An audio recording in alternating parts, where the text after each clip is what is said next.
Bienvenue dans les récits extraordinaires de Pierre Bellemare.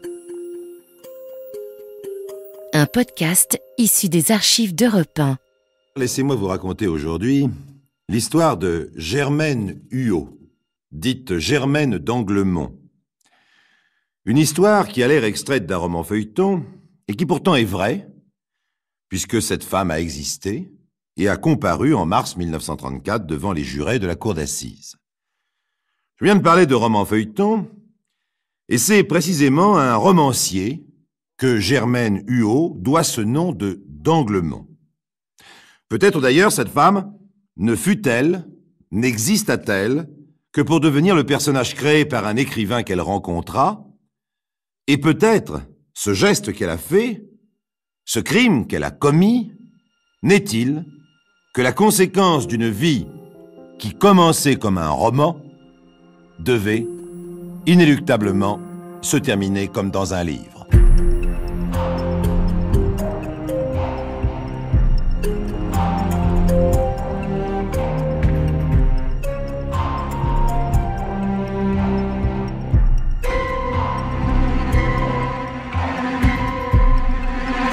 Polisseuse sur métaux.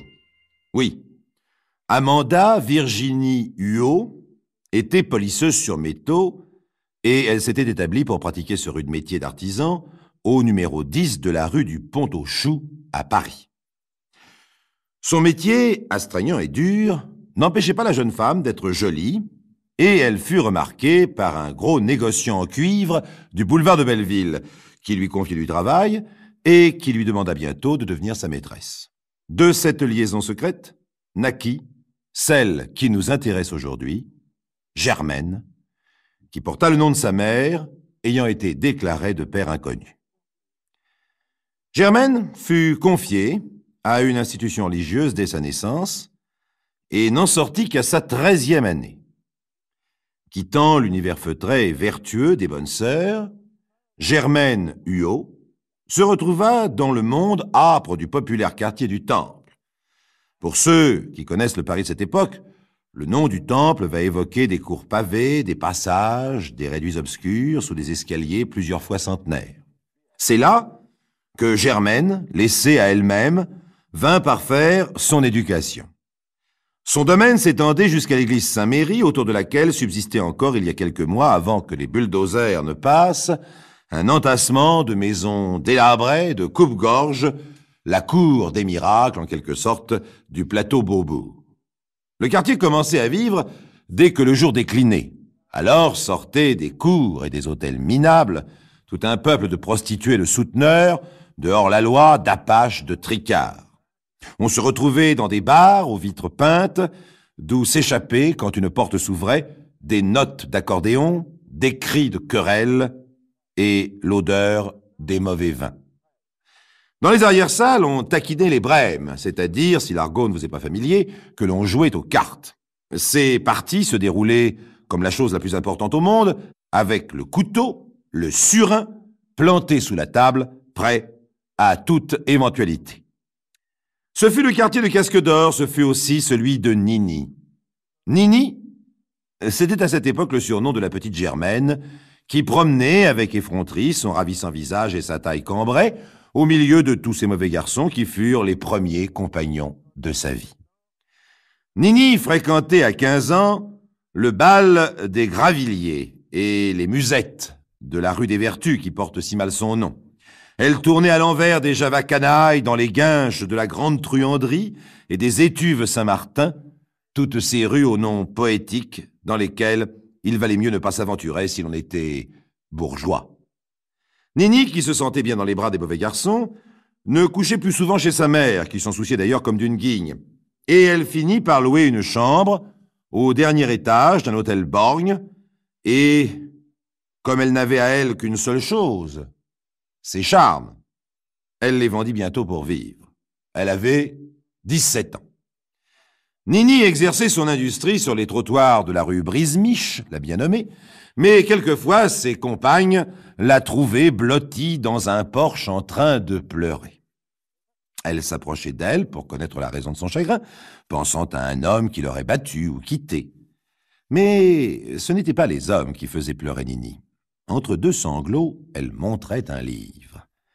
Un livre signé Pierre de Courcelles. Elle connaissait par cœur les livres de cet auteur, dont les titres vous feront comprendre le genre littéraire. Par exemple, Les deux gosses, L'abbé Constantin ou encore La buveuse de larmes. Oui, de son séjour chez les bonnes sœurs de Saint-Germain, Germaine Huot, dite Nini, avait gardé le goût de la lecture et avait dévoré tous les feuilletons fleuves qu'elle avait pu trouver. Aussi, quelle ne fut pas sa joie lorsqu'elle put rencontrer son auteur préféré, Pierre de Courcelles, qui venait se documenter sur le milieu parisien. Elle le guida partout, lui fit tout connaître des secrets de la pègre qu'elle côtoyait depuis son plus jeune âge. Et le romancier, impressionné par sa beauté et son caractère, fit de Nini le personnage d'un de ses romans. Seulement, comme il trouva que Nini était un peu commun, il lui garda son prénom, Germaine, et d'un coup de plume, il en fit Germaine d'Anglemont. Et quand elle eut terminé la lecture du livre, de son livre, Germaine ne fut plus la même. Ainsi la trouvait-on en train de pleurer au creux des portes cochères de la rue Brisemiche, car elle se voyait d'un côté ce qu'elle était, Nini du pavé, Nini du ruisseau, Nini des hôtels nauséabonds, et de l'autre, elle entreapercevait ce qu'elle pourrait être, Germaine d'Anglemont. Alors, un jour, elle disparut. On ne la vit plus jamais, entre les Halles et l'église Saint-Méry. Mais des noceurs surpris, qui avaient fréquenté ce pauvre quartier, purent reconnaître plus tard, au bras d'un ministre, Nini Huot, devenue pour tous et pour toujours, Mademoiselle Germaine d'Anglemont, la reine des nuits de la politique internationale.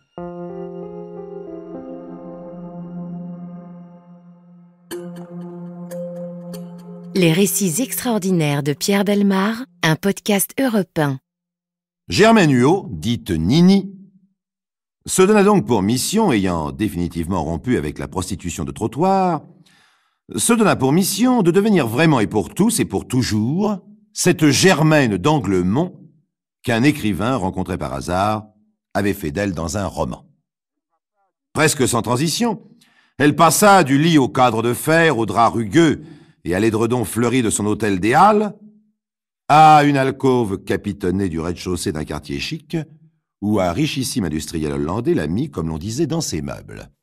Très vite, l'éducation reçue chez les bonnes sœurs lui ayant sûrement fourni d'excellentes bases, Germaine oublia le rire aguicheur et gavroche de Nini pour prodiguer aux messieurs qu'elle recevait le sourire distingué de Mademoiselle d'Anglemont. Les jupes de la fille et les fausses perles ne furent même plus un souvenir quand elle sortait dans le monde, parée de fabuleux diamants et environnée du parfum le plus coûteux, les yeux pétillants, émergeant d'un renard argenté, relevé haut sur le visage. Elle eut au fait d'abandonner son marchand de tulipes hollandais pour un ministre, puis pour un prince. On la vit au bras du fameux Roland Garros pendant près de 2 ans. Pas une plage à la mode, un casino en renom, pas une ville d'eau pour milliardaires, qui ne la vit passer dans l'une de ses longues automobiles. Reine du tout Paris, Germaine d'Anglemont crut bien devenir reine, tout court. Le duc François-Joseph de Bavière, dès sa première rencontre avec celle qui paraissait maintenant une grande dame, en tomba éperdument amoureux et pendant 2 ans, ils voyagèrent en Europe et en Afrique. Elle sut ne pas le lasser et lui plaire tant qu'il la demanda en mariage. Reine, Nini de la rue Brisemiche, la petite Germaine Huot, allait devenir reine. Mais les services officiels veillaient et les choses se gâtèrent quand elle dut fournir les preuves de ses origines à particules. Il semble bien qu'elle tenta de se fabriquer une généalogie, mais de toute manière le duc la quitta au moment de monter sur le trône, car on la voyait trop mener joyeuse vie en compagnie de quelques barons et comtes polonais. Germaine d'Anglemont s'arrêta donc sur les premières marches du trône, mais reprit sans trop de peine sa vie d'aventurière, car elle était plus belle que jamais et plus recherchée encore pour avoir failli épouser une tête couronnée. Un ambassadeur se ruina pour lui acheter un hôtel particulier près du bois de Boulogne. Lorsque la guerre de 14 survint, Germaine d'Anglemont partit 2 ans au Mexique, et quand elle revint, ce fut, pour en bonne patriote, rendre service au 2e bureau. Des services plutôt discrets qu'elle rendait depuis son boudoir, où des personnalités internationales trouvaient peut-être plus de facilité à faire des confidences que dans la froideur d'un bureau. Elle voyagea beaucoup, elle fut même l'une des rescapées du navire le Sussex, torbillé par un sous-marin allemand. La guerre terminée, Germaine reprit du service à son compte, entre les champs de course, au bras de l'Agacan, et un petit château qu'elle acheta à Bougival. Sénateur et ministre, consul et député, président, pas un, qui ne voulut avoir l'honneur d'être vu au moins une fois avec mademoiselle d'Anglemont, avoir le plaisir de la voir sourire discrètement en recevant un diadème d'1,5 million ou un diamant de 18 carats. C'est à cette époque que le député des Vosges lui présenta un certain Jean Causeret, un homme promis à une brillante carrière. M. Causeret plut beaucoup à Germaine d'Anglemont, mais le député en devint tellement jaloux qu'un jour les 2 hommes se battirent chez leur maîtresse commune. C'est elle qui appela la femme de ménage à la rescousse. À la suite de cette scène pénible, elle rompit avec M. Causeret et aussi avec son député, qui resta néanmoins un excellent ami. Ce n'est que 12 ans plus tard, apprenant par les journaux qu'il avait été promu commandeur de la Légion d'honneur, qu'elle se souvint de M. Causeret et lui envoya ses félicitations. Charmé de cette attention, il vint en visite chez elle dès son premier passage à Paris. Ce qui se passa lors de ces retrouvailles, nous ne le savons pas, mais les amis chez qui descendait le préfet Causeret habituellement l'attendirent en vain jusqu'à l'aube. À dater de ce jour, à chacun de ses voyages vers la capitale, Germaine d'Anglemont voyait arriver son préfet, son Jean, comme elle l'appelait. Et il faut penser que leur liaison ne fut point exempte de sentiments véritables. Les lettres qui sont restées de cette aventure témoignent d'une réelle tendresse entre Germaine et Jean. Il aimait à retrouver le confort de la garçonnière au-dessus du parc Monceau, où ils étaient vraiment chez eux pendant les trop courts séjours du préfet. Elle savait, ayant été la nuit une maîtresse experte, se montrer le jour tendre et maternelle, et le réconforter après les dures discussions et les longues conférences, où de ministère en ministère, il allait essayer d'arracher quelques crédits, quelques appuis pour les Bouches-du-Rhône, son département. Là, il retrouvait une atmosphère bourgeoise, un intérieur, une tranquillité. Rien de commun avec ce que l'on pourrait supposer de la garçonnière d'une cocotte parisienne. Non, Germaine d'Anglemont avait su reconstituer un décor où elle savait que cet homme calme aimerait se retrouver. Le plus souvent, ils prenaient tous les deux leur repas en tête-à-tête, en causant agréablement. Et puis, il se mettait à son bureau. Elle lui sortait ses dossiers, qu'elle rangeait soigneusement dans sa commode. Un fort joli meuble d'ailleurs, où il savait qu'elle prenait soin de lui mettre en ordre ses affaires, ses papiers, ses chemises, entre lesquelles elle glissait toujours un peu de lavande, sa marque préférée de cigarettes, et quelques livres de chevet. Sur cette commode, un seul détail curieux. Un Bouddha, en extase, une grosse statue de bronze et d'or, autour de laquelle étaient rangés en faisceau 3 gros Bronwyn, de redoutables pistolets automatiques, des armes véritablement impressionnantes. Car voyez-vous, Germaine d'Anglemont avait un mauvais souvenir. De nombreuses années auparavant, une nuit, elle avait vu la porte de sa chambre, où elle dormait seule, s'ouvrir sous une brusque poussée. 4 hommes y pénétrèrent, accompagnés d'une femme de chambre qu'elle venait de renvoyer et qui avait gardé les clés de la maison. Les 4 hommes se jetèrent sur elle, la violentèrent, alors que leurs complices, retournant les tiroirs et fracturant les coffrets, emportaient tout ce qu'il pouvait y avoir de précieux. Germaine d'Anglemont en était restée traumatisée, et plus jamais elle ne s'endormit seule, sans une arme, chargée, auprès d'elle. Même elle s'entraînait dans un stand de tir, où elle prit goût à ce sport qui demande des nerfs d'acier, et elle venait presque chaque semaine respirer l'odeur de la poudre et manipuler de lourdes armes en compagnie de policiers ou d'officiers de ses amis. L'armurier du rond-point des Champs-Élysées, dont le sous-sol abrite encore ce stand de tir, rapporte l'admiration qu'elle soulevait chez tous ses compagnons, car son habileté était remarquable ainsi que sa maîtrise. Mais quand elle quittait sa tenue sportive, Germaine d'Anglemont savait toujours retrouver la grâce et la joliesse d'une courtisane du grand monde. Seulement voilà, l'âge venait. Quand je dis l'âge, je m'entends.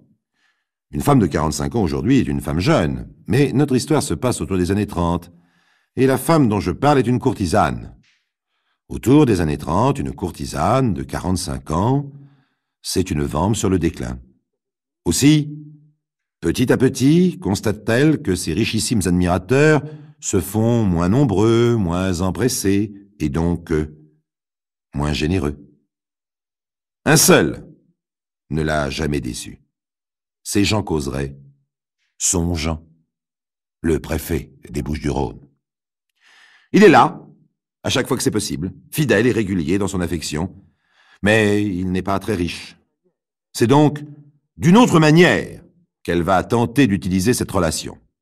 Elle va intercéder auprès de lui pour permettre à une importante société plâtrière de Paris d'être autorisée à édifier sur la baie de Cassis une formidable usine de ciment. Déjà. Elle réussit cette délicate manœuvre, mais elle a la surprise et le dépit de ne pas se voir proposer un centime pour ses bons offices. Ulcérée, ayant un grand besoin d'argent pour maintenir son train de vie, elle demande à son amant d'intervenir à nouveau, et cette fois aussi discrètement que possible, afin que la somme à laquelle elle pensait avoir droit sur cette affaire lui fût versée. Mais la réaction du préfet n'est pas du tout celle qu'elle attend. Il se montre plutôt réticent, remet de jour en jour son intervention, et il semble même à Germaine que l'annulation qu'il fait d'un déplacement à Paris n'est pas étranger à tout cela et qu'il essaye, comme l'on dit, de se défiler. C'est elle qui descend sur la côte, et là, dans la plus belle chambre du plus grand hôtel de Marseille, elle lui fait une scène épouvantable, à l'issue de laquelle elle avale devant lui un plein flacon de cachet d'un narcotique puissant. Pour étouffer les conséquences de ce faux suicide théâtral et les ragots qui auraient pu s'ensuivre dans la région, le malheureux préfet n'eut pas trop de toute son influence. Heureusement, il avait de vrais amis et l'affaire, disons, fut rapidement close. Mais c'est vraisemblablement à partir de ce moment-là qu'elle commença à faire suivre Jean Causeray. Chantage possible? Oui, pensait-elle vraiment. Avait-elle plutôt le sentiment que son amant avait une autre femme secrète dans sa vie? Nul ne put jamais le dire. Le 7 mars, le préfet Causeray s'éveilla vers 9 heures dans l'appartement du parc Monceau, et il eut la surprise de ne pas trouver Germaine auprès de lui. Mademoiselle d'Anglemont arpentait nerveusement une autre pièce de l'appartement et avait l'air tout à fait mécontente. « Où vas-tu aujourd'hui ?»« Mais au ministère de l'Intérieur, ma bonne Germaine. Je rentrerai pour déjeuner. » Pendant que le préfet s'habille, Germaine d'Anglemont réfléchit. De fort bonne heure ce matin, c'est un coup de téléphone anonyme qui l'a réveillée et qui prétendait lui faire des révélations sur l'emploi du temps réel de son amant pour la journée qui s'annonçait. Germaine d'Anglemont hésite encore un instant, puis décroche le téléphone et appelle Madame Agapi. Ah Madame Agapi, c'est une femme aux activités curieuses, qui tient une sorte d'agence de détective privé dont la principale clientèle est constituée de demi-mondaines qui veulent faire suivre leurs riches amants, ou au contraire de ces messieurs qui désirent faire suivre leur maîtresse pour savoir qui sont les autres, ceux avec qui ils partagent les faveurs de ces frivoles jeunes femmes. Madame Agapi n'enquête pas elle-même et son agence n'est en réalité qu'un numéro de téléphone. Dès que Germaine d'Anglemont a raccroché, l'agence, entre guillemets, fait simplement intervenir une dame, une fileuse, qui travaille à son propre compte et qui se charge du peu reluisant travail consistant à épier une personne sans méfiance et à fournir des renseignements qui serviront en général à lui nuire. La fileuse en question était déjà installée derrière les glaces d'un taxi devant la porte lorsque le préfet sortit de l'appartement du parc Monceau. La filature amena le préfet et son ange gardien jusqu'au grand magasin proche de la gare Saint-Lazare et précisément au comptoir des porcelaines japonaises. Là, le préfet rencontra une jeune femme à l'allure agréable qui flânait devant le rayon et avec qui il entra en conversation comme s'il la connaissait bien. Il acheta 2 objets orientaux puis se dirigea en compagnie de la jeune femme vers les ascenseurs. C'est là que leur chien de garde, séparé d'eux par la foule, les perdit de vue. 5 minutes plus tard, Germaine d'Anglemont recevait un coup de téléphone au cours duquel elle comprit que son Jean avait disparu bras dessus bras dessous avec une jeune femme qu'il avait rencontrée au grand magasin alors qu'il prétendait être au ministère de l'Intérieur. Une rage froide saisit la demi-mondaine. Sa femme de chambre s'inquiéta de la voir d'un coup aussi pâle. Et Germaine dit simplement « Jean se fiche de moi, c'est un menteur. Il va encore mentir tout à l'heure, mais on va bien rigoler. » Il s'avéra plus tard que la jeune femme des grands magasins était simplement la veuve d'un ami du préfet, qu'elle était là par hasard, que le préfet avait acheté ses objets pour les rapporter chez lui, car il aimait les chinoiseries. Il s'avéra aussi qu'il ne s'était pas éclipsé, mais que la dame détective avait fait une faute et avait perdu leur piste. Il s'avéra enfin que le préfet était sûrement passé au ministère de l'Intérieur, car son rendez-vous devait être en fin de matinée. Mais de tout cela, Germaine d'Anglemont ne sut rien. À 12h30, Jean Causeray rentra chez sa maîtresse et lui annonça joyeusement « Je suis libre cet après-midi et demain. »« Ah, tu es libre. Et d'où viens-tu maintenant ?»« Mais du ministère de l'Intérieur, ma bonne amie. »« Menteur. On t'a suivi. Tu étais au grand magasin et avec une femme. »« Oh, tu veux parler de ces courses que j'ai faites, mais c'est ma femme qui va y demander. »« Oh, et puis non, écoute, c'est trop bête. Mais ma parole, tu me fais une scène de jalousie. Allez, je vais me raser et je vais prendre mon bain. » Il enlève son veston, son gilet, et quand il se retourne, Germaine pointe sur lui le redoutable Brownwing. Elle le pointe avec l'assurance d'une femme habituée aux armes. Que se passe-t-il à ce moment-là ?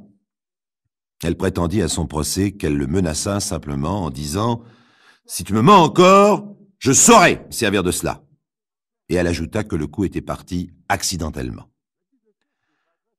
L'accusation se basa sur les constatations du docteur Paul, médecin légiste, qui démontra que le projectile, étant entré au niveau de l'aisselle droite pour ressortir sous l'aisselle gauche, il fallait que le préfet eût les 2 bras levés au moment du coup de feu. Germaine d'Anglemont avait-elle voulu humilier son amant en lui faisant lever les mains sous la menace? Cela ne veut toujours pas dire qu'elle est appuyée volontairement sur la gâchette. Et puis, nous avons essayé de reconstituer la scène. Grégory Frank, qui est plus petit que moi, comme Germaine était plus petite que le préfet, a tendu le pistolet à bout de bras pendant que je faisais semblant de détacher le col de ma chemise. Mes bras étaient suffisamment levés pour permettre le même impact que celui qui a tué le préfet. J'ai essayé aussi de me retourner brusquement pour repousser avec la main l'arme pointée comme si j'avais peur. Dans le mouvement, mon bras gauche a suivi aussi, et il aurait été levé à l'horizontale au moment de l'arrivée de la balle. Le préfet Causeray s'est écroulé dans le salon de Germaine d'Anglemont. Il a agonisé longtemps, et il est mort entre les bras des 2 médecins, amis de sa maîtresse, qui avaient été prévenus presque aussitôt. La police ne fut sur place que quelques heures plus tard. Elle avait été précédée de tant de députés, venus là à titre privé, que tout relevé d'empreintes fut impossible. Le cadavre lui-même avait été changé de place, et Germaine d'Anglemont maintint pendant tout son procès la thèse de l'accident. Elle fut condamnée à 2 ans de prison. Voyez-vous, chers amis, Grégory, qui est grand amateur d'armes à feu, m'a montré le même Brownwing que celui qui avait servi à Germaine d'Anglemont. Il possède 3 sécurités. Alors, comment les 3 sécurités de cette arme ont-elles pu se trouver enlevées par hasard?